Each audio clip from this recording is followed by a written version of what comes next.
Hello, I am Richard Meritzer, the ADA Coordinator for the City of Pittsburgh and staff person for the City of Pittsburgh Allegheny County Task Force on Disabilities.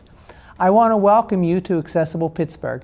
This will be continual programming on informing the community and residents of initiatives and programs offered by the City of Pittsburgh, the Department of City Planning, and the City of Pittsburgh Allegheny County Task Force on Disabilities. I am joined today by Joe Wasserman. Safe and independent navigation of the urban environment is a key feature of accessible cities. People with physical challenges need low-cost, practical, and customizable mobility aids to help them with their navigation.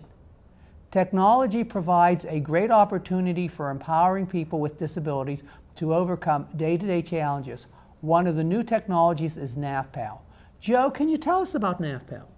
NavPal is a navigational aid to be used with a smartphone. It's a combined effort by TechBridge World and the R-Commerce Lab, two research groups at the Robotics Institute at Carnegie Mellon University. It's sponsored by Google Incorporated and the Berman Faculty Development Fund at CMU. NavPal is a navigational aid to be used by blind and visually impaired people and deafblind community to safely evacuate buildings in the case of an emergency.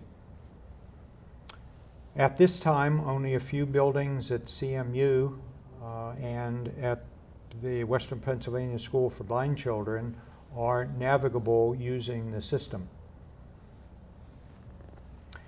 NavPal allows an individual to choose either audio or vibration navigation instructions. For example, I, as a visually impaired individual, would call up the NavPal app on my smartphone, swipe the screen to bring up a set of instructions. I could repeat those instructions or move on to the next set of instructions to help me safely evacuate the building. We're hoping that in time, more buildings in the city can be made accessible using the NavPal program, and eventually all of the areas of the city could be available under the NavPal program, either to travel safely indoors or outdoors. We're hoping that in the future, NavPal can be made available to the public maybe within about 6 months to a year. Joe, you said that NavPal is still being tested. Who has been involved in the testing phase and what have they learned? The research program surveyed about 20 deafblind individuals to get their feedback on specifications and things that they would like in the NavPal program. About 15 of those people actually used the system in the one building at the Western Pennsylvania School for Blind Children. I myself used it one day at CMU, probably for a half hour, 45 minutes.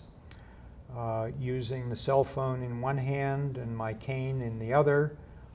It was a little tricky at times, getting used to swiping the screen with the thumb, calling up the instructions, but it certainly is a very usable aid to enhance the independence of a deafblind or a blind individual's navigation of a building or any parts of the city.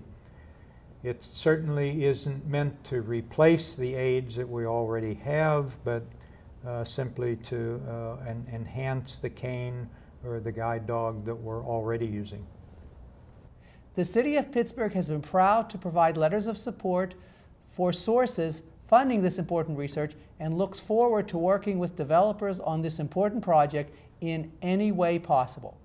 Under Mayor Luke Ravenstahl, the city has been promoting an atmosphere of inclusion for everybody.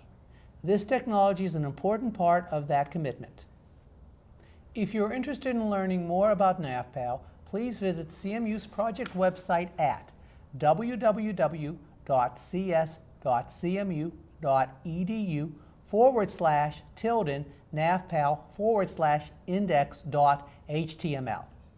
For more information on the ADA office of the City of Pittsburgh, you can go to www.city.pittsburgh.pa.us/cp/ADA_coordinator.html or contact me at 412-255-2102 or richard.maritzer@pittsburghpa.gov.